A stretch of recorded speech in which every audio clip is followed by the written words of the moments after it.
নমস্কার। আজ আরেকটি হাউস প্ল্যান নিয়ে এসে গেছি। তো আজকে আমার প্ল্যানটি হচ্ছে 3 BHK হাউস প্ল্যান, 3টি বেডরুমের। খুবই সুন্দর একটি প্ল্যান। দেখুন, আশা করছি আপনাদেরও ভালো লাগবে। তো যদি ভালো লেগে থাকে অবশ্যই চ্যানেলটি সাবস্ক্রাইব করে দেবেন এবং পাশে থাকা বেল আইকনটি প্রেস করে দেবেন, যাতে আমার ভিডিও সবার আগে আপনাদের কাছে পৌঁছে যায়। তো চলুন দেখে নিই আজকে প্ল্যানটি কেমন হয়েছে। মেন গেটটা আমরা এখানে রেখেছি এন্ট্রি। এখান থেকে এন্ট্রি ঢোকার পরে এখানে আমরা একটি পোচ এরিয়া দিয়েছি। তারপরে হচ্ছে মেন আমরা ডাইনিং প্লাস হল এরিয়াতে এসে গেছি। বড় সাইজে একটি ডাইনিং প্লাস হল আছে। এখান থেকে একটি বেডরুম আছে, যেটি সাইজ হচ্ছে 10-12 দেওয়া হয়েছে, 10x12। এবং এখানে একটি বেডরুম আছে, যেটি সাইজও হচ্ছে 10x12 দেওয়া হয়েছে। এই দুটি বেডরুমের সাইজই আমরা সেম রেখেছি। তারপরে এখান থেকে ডাইনিং থেকে আমরা একটি কমন টয়লেট দিয়েছি। আর এখান থেকে এসে এখানটা একটি কিচেন আছে।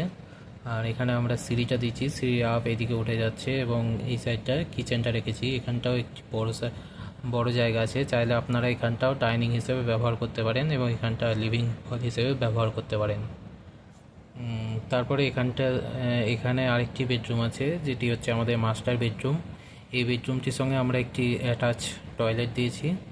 এই বেডরুমটিতে সাইজ হচ্ছে 12x13। একটু বড় সাইজের বেডরুমটি আছে এবং একটি সঙ্গে অ্যাটাচ টয়লেট দেওয়া হয়েছে। তো টোটাল আমাদের 3টি বেডরুম, 1টি, 2টি এবং 3টি। খুবই সুন্দর একটি প্ল্যান, 3টি বেডরুমের।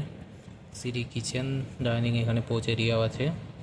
তো এই সাইডটা আমাদের আসছে 29 ফিট এবং এই সাইডটা আসছে আমাদের 39 ফিট।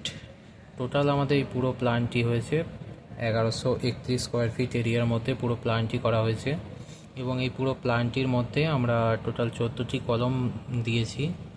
তো যদি ভালো লেগে থাকে অবশ্যই লাইক শেয়ার করবেন এবং কমেন্ট করে জানাবেন কেমন হয়েছে।